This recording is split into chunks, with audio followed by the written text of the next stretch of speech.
I just got out of the theater from watching Avatar Fire and Ash. Full reviews are embargoed for another couple weeks, but we can share our out of the theater reactions, and it's an Avatar film.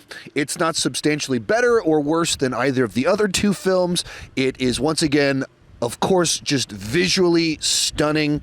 It, just like the other two, it feels like an IMAX documentary, except on an alien planet and with a bunch of battles inside of it. Continues to have like these big sweeping emotions as it kind of taps into real like primal stuff about protecting your family, destruction of the world, revenge, all this stuff that just has like, universal emotional resonance kind of for everyone. It finds a way once again to kind of like build up to a third act battle where you're like, yeah, go kill the humans. Let's do this. And has multiple waves of like, yeah, we're doing it. Oh, crap.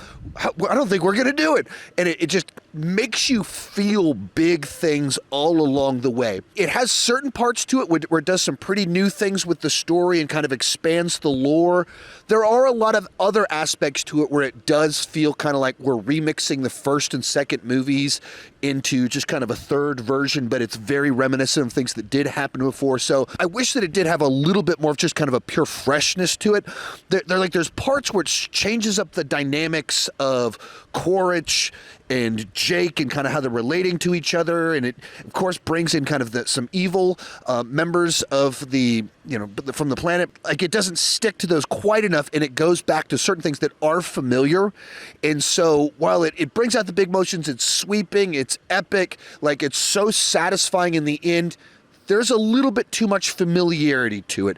So if you like the previous Avatar movies, I can't imagine that this one would disappoint you. If you're someone that's a little bit more skeptical, it's probably not going to be the movie that just like wins you over and convinces you that this franchise is awesome. But James Cameron knows how to make these movies that just take you on this big journey that kind of sucks you in and just delivers big spectacle by the end of it.